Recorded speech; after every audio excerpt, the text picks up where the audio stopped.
Palavra da Verdade, com Hernandes Dias Lopes. Eu sou muito grato a Deus por partilhar com vocês hoje, partilhar com o Maguila, com a Bela, com a sua família e com todos vocês esta passagem da Bíblia, Salmo 127, Salmo 128. E esse texto diz o seguinte: se o Senhor não edificar a casa, em vão trabalham os que edificam. Se o Senhor não guardar a cidade, em vão vigia a sentinela. Inútil vos será levantar de madrugada, repousar tarde, comer o pão que penosamente granjeastes. Aos seus amados Ele os dá enquanto dormem. Herança do Senhor são os filhos, o fruto do ventre seu galardão. Como flechas na mão do guerreiro, assim os filhos da mocidade. Feliz o homem que enche deles a sua aljava, não será envergonhado quando pleitear com os inimigos à porta. Bem-aventurado aquele que teme ao Senhor e anda nos seus caminhos. Do trabalho de tuas mãos comerás, feliz serás e tudo te irá bem. Tua esposa no interior de tua casa será como a videira frutífera, teus filhos como rebentos da oliveira à roda da tua mesa. Eis como será abençoado o homem que teme ao Senhor. O Senhor te abençoe desde Sião, para que vejas a prosperidade de Jerusalém durante os dias de tua vida. Vejas os filhos de teus filhos, paz sobre Israel. Amém, amém. Bom, vocês sabem que o livro de Salmos é o livro das canções e das orações do povo de Deus. Este é o maior livro da Bíblia, e este foi o livro que mais tempo se demorou para ser escrito. Aproximadamente 1000 anos para ser composto, porque você tem salmos de Moisés, como o Salmo 90, que viveu 1500 anos antes de Cristo. Você tem salmos de Salomão, o Salmo 127 é de Salomão, que morreu no ano 931 a.C. E você tem salmos pós-cativeiro babilônico, como o Salmo 126. Os salmos têm vários autores, como Davi, Asaf, os filhos de Coré, Moisés, Salomão, e outros autores que nós não sabemos o nome, autores anônimos. Os salmos não são apenas palavra de Deus a nós, mas também os salmos falam por nós. É por isso que você tem salmos de louvor, salmos de lamento, salmos de penitência, salmos messiânicos, até salmos imprecatórios. Dos 150 poemas, esses dois dedicam-se especificamente para tratar de família. E eu gosto de uma abordagem que olha esses dois salmos como um conjunto, um fazendo parte do outro, como que sequenciando o outro. E gostaria então de olhar esses dois salmos como 4 fases, 4 períodos da família. Todos nós passamos por essas fases, no que tange a família. Então, olhe comigo, a primeira fase da família está contemplada aí nos versos 1 e 2 do Salmo 127. Esta é a fase inicial, esta é a fase do casamento, essa é a fase onde um homem e uma mulher se unem em matrimônio, estão constituindo família, estão plantando este lar, estão sonhando com a sua história. E a primeira verdade que Salomão vai apresentar é que a melhor estrutura para uma família é edificá-la sobre a pessoa de Deus.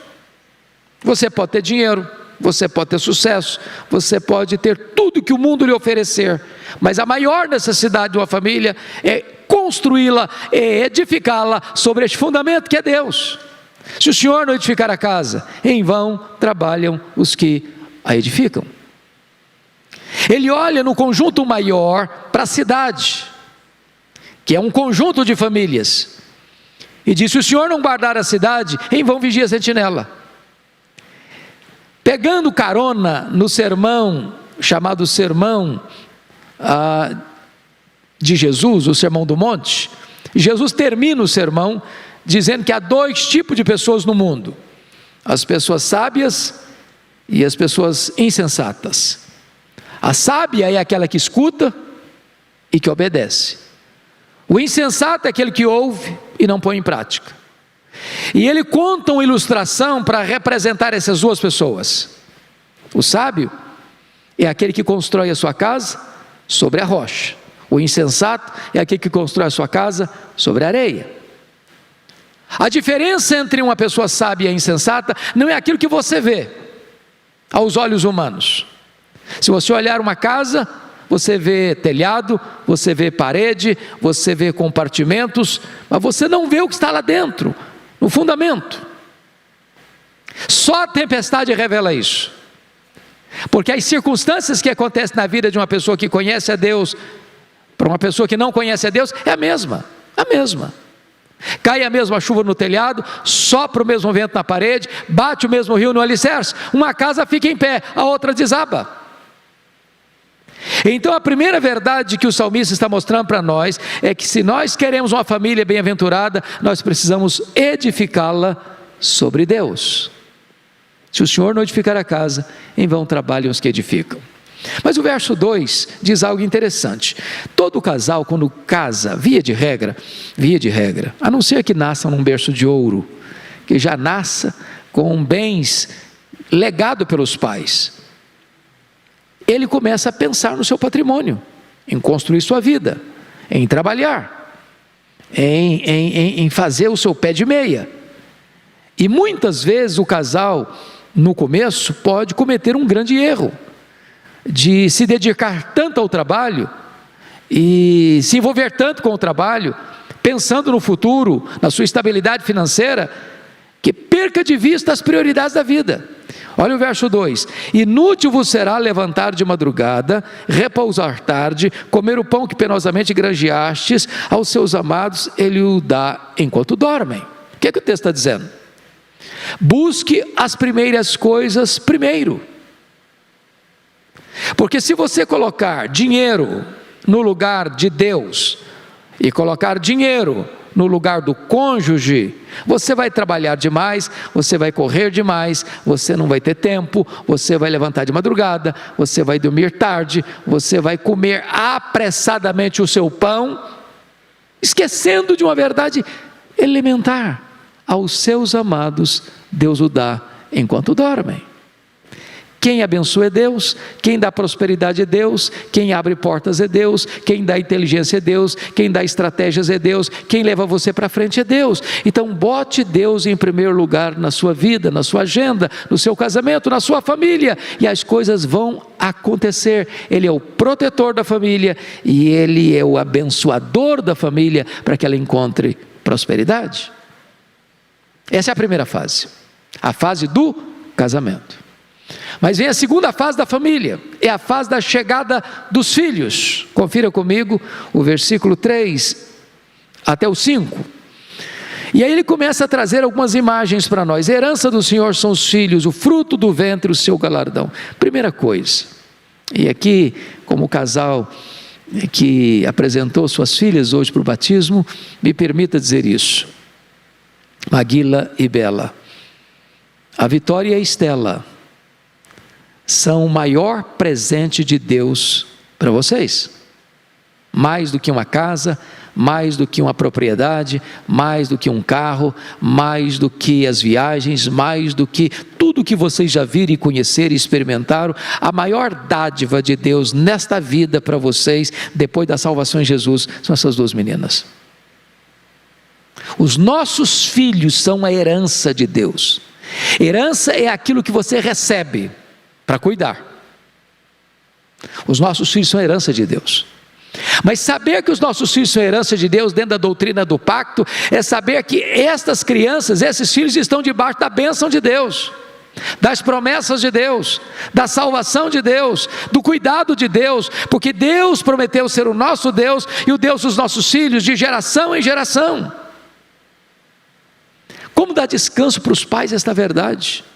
Porque às vezes os filhos podem ter também suas lutas, seus dissabores, seus dilemas, e você nunca vai abrir mão desta verdade: meus filhos, minhas filhas são herança de Deus, são propriedade de Deus.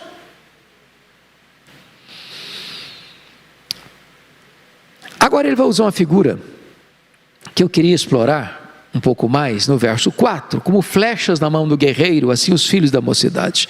É claro que ele está escrevendo esse texto dentro da cultura dele, no contexto dele, e usando as imagens dele, porque notem vocês que havia embates, havia conflitos.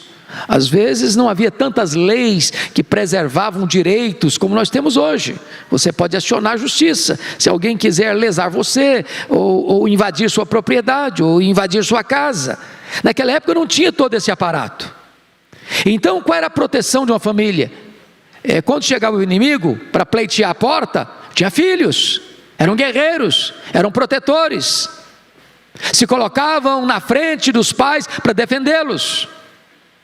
E aí ele compara os pais como um guerreiro. E um guerreiro, na época, a arma mais poderosa que ele tinha eram suas flechas. E ele tinha uma aljava onde guardava as flechas. E para mim a figura das flechas me traz 3 lições. Primeiro, um guerreiro não terceiriza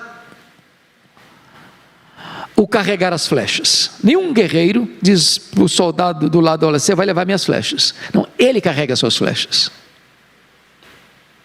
E eu quero dizer para vocês, pais que estão aqui, vocês que estão nos assistindo, que os nossos filhos são como flechas na mão do guerreiro. Nós carregamos os nossos filhos, primeiro na alma, depois no coração, as mães no ventre, os pais no bolso, nos sonhos, na alma. Carregamos os nossos filhos. E uma notícia que o Arival e eu podemos dar hoje, viu? A gente carrega os filhos até depois que eles casam. Esse negócio de casou, acabou minha missão. Acabou nada. Acabou nada. Você continua sendo pai, você continua sendo mãe, você continua aconselhando, você continua orando, você continua caminhando com eles, nas lutas deles, nas alegrias deles. Isso nunca acaba. Louvado seja Deus que é assim, porque somos família. Mas em segundo lugar, o guerreiro não só carrega as flechas, o guerreiro carrega as flechas para lançá-las. Não faz sentido um guerreiro só carregar a flecha, só carrega a flecha, só carrega a flecha e ficar com esse peso a vida inteira. Você carrega a flecha é para lançá-la. Em outras palavras, nossos filhos estão nas nossas mãos para que eles sejam preparados para serem lançados. Mas não lançados a esmo, lançados no alvo certo. Eu estou certo, Maguila e Bela, que vocês hão de preparar essas meninas, Vitória e Estela, para serem flechas nas mãos de Deus, para serem lançadas dentro do propósito de Deus, para o alvo de Deus, para a glória de Deus, para a missão que Deus estabeleceu para elas. Lançar no alvo certo, para a glória de Deus. Assim que nós criamos os nossos filhos, para a glória de Deus. Mas aí, olha vocês comigo, que o verso 5 diz: feliz é o homem que enche deles, ou seja, dos filhos, das filhas, a sua aljava, não será envergonhado quando pleitear com os inimigos à porta. É bem verdade que as nossas aljavas estão ficando cada vez menores, né? No passado, filho era, diríamos para vocês, era dividendos financeiros. Quanto mais filho um pai e uma mãe tinha, mais ele conseguia alcançar recursos financeiros, trabalhar, produzir. Os nossos filhos hoje, pai e mãe, com paternidade responsável, não coloca filhos no mundo se eles não podem cuidar, se eles não podem preparar. Os tempos mudam, as situações mudam, e nesse sentido é muito importante que nós tenhamos planejamento para termos filhos e criá-los com responsabilidade, para dar a eles formação, educação, instrução, para que eles possam avançar, e avançar cuidadosamente. Os filhos são bênção de Deus, e nós precisamos prepará-los com muito zelo, com muito amor, com muito cuidado. Então essa é a segunda fase, é a chegada dos filhos. Os filhos são bênção, são herança de Deus. Os filhos são nos dados para serem preparados, e preparados para serem lançados, e lançados no alvo certo, que é viverem para a glória de Deus. Mas vamos para o Salmo 128, para a terceira fase da família. Veja comigo que ele vai ser levado agora, no Salmo 128, até o versículo 4, que é a fase dos filhos grandes, criados. Aquele casal que entendeu que busca-se primeiro, as primeiras coisas primeiro, que não fez o trabalho um ídolo, que não viveu só correndo atrás de coisas, mas que buscou a Deus em primeiro lugar. O que vai acontecer? Bem-aventurado, muito feliz aquele que teme ao Senhor e anda nos seus caminhos. Veja você, que lá no começo está dizendo o seguinte: olha, se o Senhor não edificar a casa, em vão trabalhos que edificam. Esse casal obedeceu esse preceito, cumpriu esse preceito, viveu esse preceito. Agora esse casal já está com os filhos criados, com a vida financeira estabilizada, e o que vai acontecer? Esse casal é feliz por um fator: ele teme ao Senhor. Eu comecei agora esta semana, com a graça de Deus, o comentário de Eclesiastes. E Eclesiastes é de longe o livro mais polêmico da Bíblia, porque é preciso entender Eclesiastes, né? É um livro que trata da vida debaixo do sol.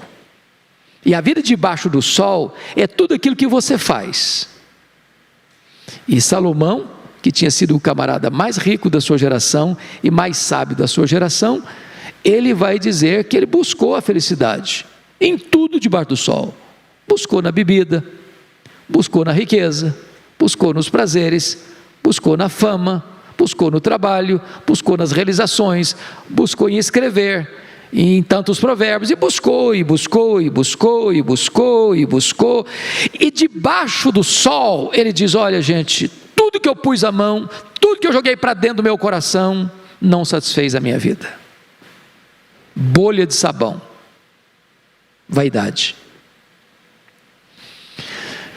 E ele vai dizer uma coisa importantíssima: a vida, o significado da vida não está nas coisas que você faz debaixo do sol, mas naquilo que está acima do sol. E ele vai concluir esta obra incrível, o livro de Eclesiastes, dizendo o seguinte: você quer saber de uma coisa? A suma de tudo, é isto: temer a Deus e guardar os seus mandamentos. Então, qual é o homem feliz? Qual é a mulher feliz? Qual é o homem bem-aventurado? Qual é a mulher bem-aventurada? É aquele que teme ao Senhor. Temer ao Senhor é o segredo da vida.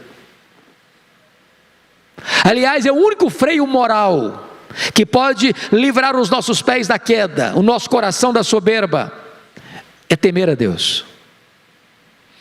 O que esse casal vai ter? Olha aí versículo 2: do trabalho de tuas mãos comerás, feliz serás, e tudo te irá bem. Em outras palavras, não há aqui uma vírgula sequer de qualquer atitude que não seja lícita. Não há corrupção, não há violência, não tomou o que é do outro. Ele está dizendo aqui que do trabalho de tuas mãos comerás, feliz serás, tudo te irá bem. Aqui tem um princípio: ou com muito, ou com médio, ou com pouco, você vai ser feliz. Por uma razão: a fonte da sua felicidade não está nas coisas, está em Deus. Mas olha o verso 3, porque o verso 3 para mim, e aqui me permita citar seu nome de novo, Maguila, você que hoje está conosco e nos alegra muito. Ele está olhando a perspectiva do marido e ele diz: tua esposa no interior da tua casa será como a videira frutífera, teus filhos como rebentos da oliveira ao redor da tua mesa. Eu chamo a atenção para um ponto importante aqui, que é a família unida. Meus amados irmãos, eu me lembro de um fato muito curioso, de um casal que eu atendi há muitos anos. Eles se casaram, pastor Arival, e os dois, marido e mulher, tomaram a seguinte decisão: nós vamos trabalhar 15 anos, vamos dar o máximo, vamos nos esforçar o máximo, vamos trabalhar com toda a nossa força, 15 anos, e a gente vai fazer o nosso pé de meia, vamos alcançar a nossa estabilidade, depois nós vamos curtir a nossa vida. Depois de 15 anos eu recebi o casal no meu gabinete, eles estavam se separando. O marido trabalhava de 6 da manhã às 4 da tarde, a esposa trabalhava das 3 da tarde às 11 da noite.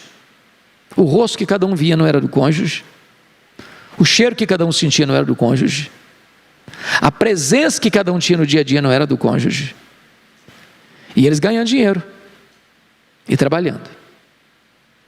Depois de 15 anos, onde eles pensavam que teriam encontrado a estabilidade, encontraram a estabilidade, mas um olhou para o outro e disse: mas quem é você?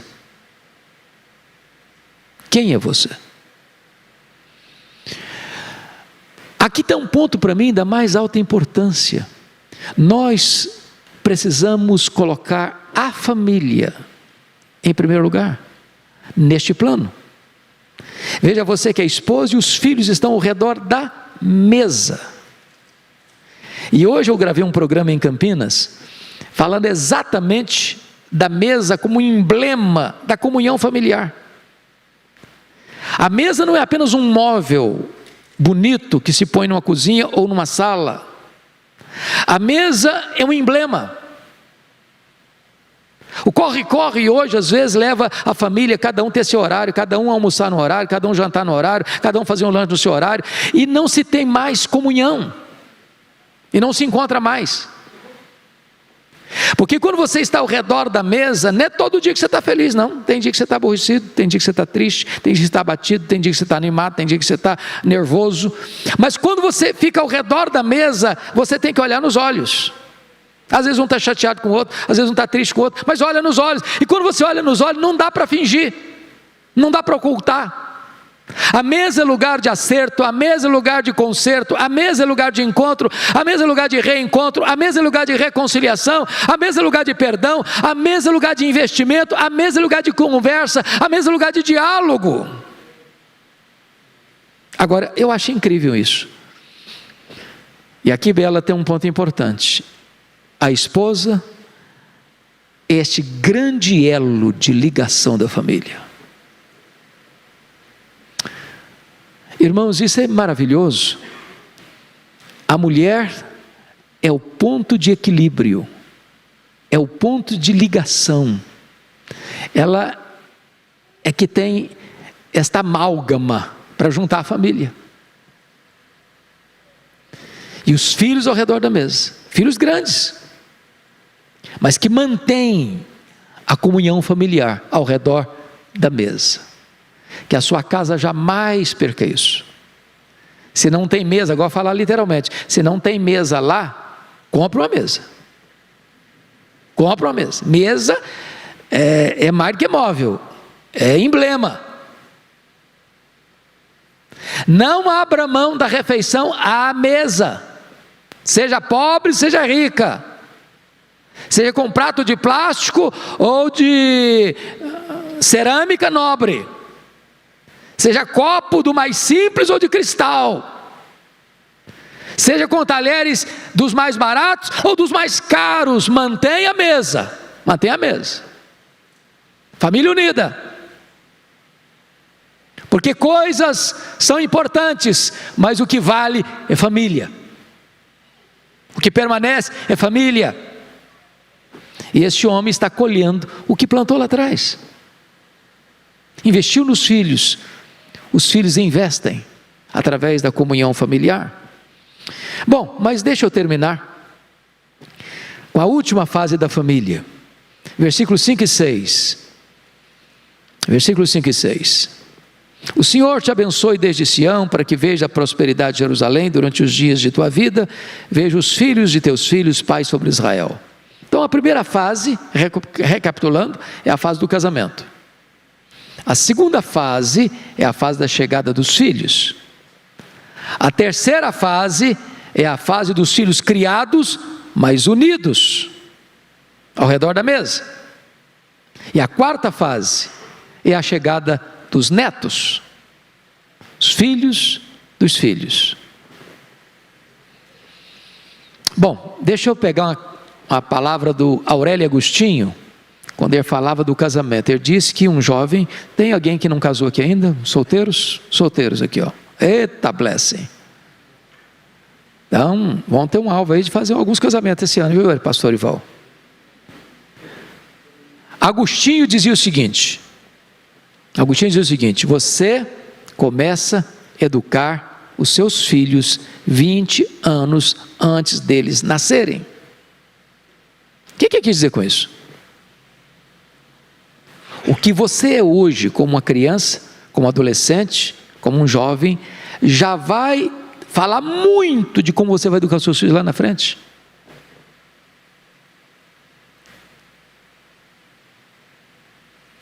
Então, quem tem filhos pequenos, já comece a pensar lá na frente, com quem seus filhos vão se casar. Comece a orar por isso. Comece a colocar essa causa nas mãos de Deus. Nota de rodapé: vocês pais, eu e Erival já estão com uma missão mais ou menos cumprida, né? Mais ou menos, está cumprida não. Continua. Mas uma palavrinha aqui: tenham coragem de interferir no namoro dos filhos e das filhas. O mundo hoje está dizendo que não, que filho é que decide, pai não tem que se interferir na vida dos filhos não, das filhas não. Tem sim, tem sim, tem sim. Você precisa preparar seus filhos, suas filhas, para o casamento, para que você possa ter a sequência desta família bem-aventurada, com netos abençoados. Me permita explicar isso melhor. Aquela geração que saiu do Egito, diz a Bíblia, eram 600 mil homens, fora mulheres, crianças, eram 2 milhões de pessoas aproximadamente. Sabe quantas pessoas desses 2 milhões entraram na terra prometida? Só 2 pessoas. Morreram no deserto 1.999.998.000. Só entraram 2 pessoas. Toda a geração que entrou na terra prometida tinha de 40 anos para baixo, exceto Josué e Calebe, os que entraram. Aquela geração que entrou não conseguiu passar o bastão da fé para os seus filhos, e diz a Bíblia que a terceira geração não conhecia Deus mais. Então, se nós queremos a bênção de Deus na nossa vida, não pode pensar só na gente. A gente pensa nos filhos, pensa e ora para que esses filhos se casem, e se casem bem, construam boas famílias, famílias boas, estruturadas, crentes, fiéis, para que tenham filhos crentes, fiéis, para que tenham bisnetos crentes e fiéis, para que a terceira, a quarta, a 10ª, a 1000ª geração conheça a Deus. Nós não podemos ser como Ezequias. O rei Ezequias foi um homem de Deus, mas cometeu um erro gravíssimo na vida. Ele não pensou na futura geração. Ele não treinou seu filho Manassés. Manassés nasceu 3 anos depois que ele foi curado, um milagre. Ele devia pegar aquele menino que era o herdeiro do trono: meu filho, eu vou ensinar você, eu vou andar com você, eu vou discipular você, eu vou instruir você, eu não vou abrir mão da sua vida, aquilo que eu creio eu vou passar para você, para que você creia, para que você conheça a Deus. No dia que o profeta confrontou o rei Ezequias sobre as tragédias que seriam chegadas à família dele, à nação dele, ele disse assim: boa essa palavra, boa essa palavra, pelo menos eu terei paz nos meus dias. Depois que eu morrer, eu não estou nem aí. Depois que eu for embora, não interessa o que vai acontecer com a minha família, não. Eu quero encorajar todos vocês aqui a nós não abrirmos mão dos nossos filhos, dos nossos netos, dos nossos bisnetos, daqueles que ainda vão nascer, para que eles conheçam a Deus e andem com Deus. Para que através dos nossos filhos, netos, bisnetos e outras gerações, aconteça o que está escrito aqui: vejo os filhos de teus filhos, paz sobre Israel. Que a nossa família contribua para a nossa nação, para que a nossa nação seja uma nação de paz e de prosperidade. Essa é a palavra shalom, paz e prosperidade. Que Deus nos abençoe. Deus abençoe você, Maguila. Que Deus abençoe você, Bela. Que Deus abençoe a Vitória, a Estela. Que Deus abençoe você que veio aqui hoje. Que Deus abençoe você que está nos acompanhando. Que a nossa família seja uma família para a glória de Deus. Amém.